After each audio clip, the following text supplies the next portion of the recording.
নীল নদে মানুষকে বলি দেওয়া হইতো। সিজন শেষ হয়ে যেত, নীল নদ শুকায়া যাইতো, তারা বলি দিলে ওই নীল নদ থেকে পানির জোয়ারা আসতো, পানির জোয়ারা শুরু হইতো, স্রোত শুরু হইতো। যখন মুসলমানগণ হযরত সাইয়েদনা ওমর রাদিয়াল্লাহু তাআলা মিশর জয় করলেন, তখন জানা দিলেন, ও মিশরবাসী, সাবধান সাবধান, তোমরা এই বলির নামে তোমরা আর কোন কুমারী নারীকে, সুন্দর সুন্দর নারীদেরকে বাছাই করা হয়তো মিশরের ভিতরে বাছাই করে নীল নদে বলি দেওয়া হইতো, তারপরে স্রোত আসতো।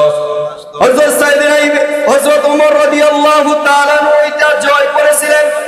ওইটার গভর্নর ছিল হযরত ওমর ইবনে আস রাদিয়াল্লাহু তাআলা আনহু। হযরত ওমর ইবনে আস রাদিয়াল্লাহু তাআলা আনহু বলেন যে, ও মিশরবাসী, কেউ এই বলি দিতে পারবা না। সকল মানুষ আন্দোলনে নেমে গেলেন, বলতেছে যে তাহলে আপনি পানি এনে দেন, পানির স্রোত এনে দেন। আপনি পানি না এনে দিলে এই মিশরবাসী পানির অভাবে দুর্ভিক্ষে জমিন শুকায়া শুকায়া মারা যাবে, এই ফসলগুলো মারা যাবে, এই ফসল, এই চাষাবাস কিছুই করা যাবে না, আপনি পানির ব্যবস্থা করে দেন। হযরত ওমর ইবনে আস রাদিয়াল্লাহু তাআলা আনহু বিপদে পড়ে গেলেন।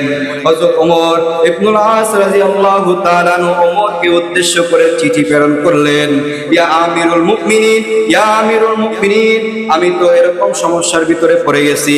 মিশরবাসী নীল নদে বলি কুরবানি দিত, কুমারী নারীকে বলি দিত, তারপরে নাকি স্রোত আসতো, এখন আমি তো বিপদে পড়ে গেছি, কি করব? হযরত সাইয়েদনা ওমর রাদিয়াল্লাহু তাআলা আনহু নীল নদকে উদ্দেশ্য করে চিঠি লিখলেন।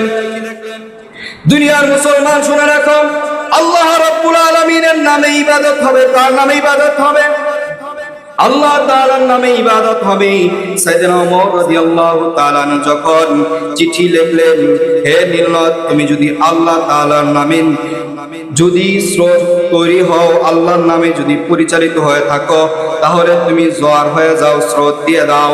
আর যদি অন্য কোন আল্লাহ ছাড়া, এই একমাত্র আল্লাহ ছাড়া যদি অন্য কারো নামে, তাহলে তুমি যদি এই স্রোত তৈরি করে থাকো, তাহলে তোমার উৎসর্গ হতে হবে না, তোমার ঢেউ লাগবে না, তোমার পানি লাগবে না, তোমাকে আমরা ধ্বংস করে ফেলবো।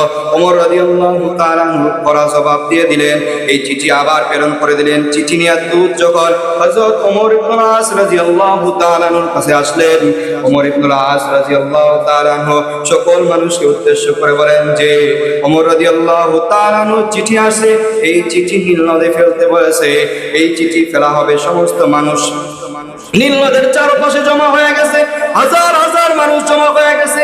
গভর্নর পাগল হয়ে গেছে, চিঠিতে নাকি স্রোত আসবে নদীতে, এই কথা যখন জানা দিছে, হযরত ওমর ইবনে আস রাদিয়াল্লাহু তাআলা আনহু বললেন, ও মিশরবাসী, শুনে রাখো, হযরত ওমর সম্পর্কে তোমরা জানো না।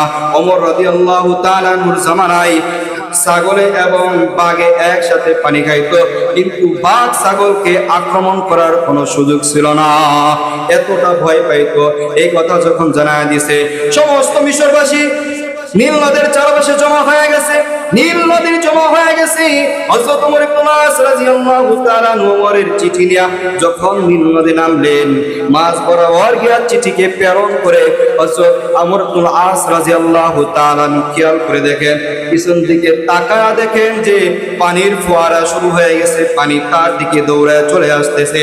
হযরত সাইয়েদনা ওমর ইবনে আস রাদিয়াল্লাহু তাআলা দ্রুত দৌড়ায়া ওই স্থান থেকে তাড়াতাড়ি নীল নদের উপরে উঠে গেল। মোহতারাম হাজিরিন, চারপাশে যে মানুষগুলা দাঁড়ায় ছিল, ওই মানুষগুলা একত্রে একবার আল্লাহ তাআলার নাম উচ্চারণ করে ইসলাম গ্রহণ করে ফেলেছে। আল্লাহু আকবার। কার নামে উৎসর্গ হলো নীল নদ?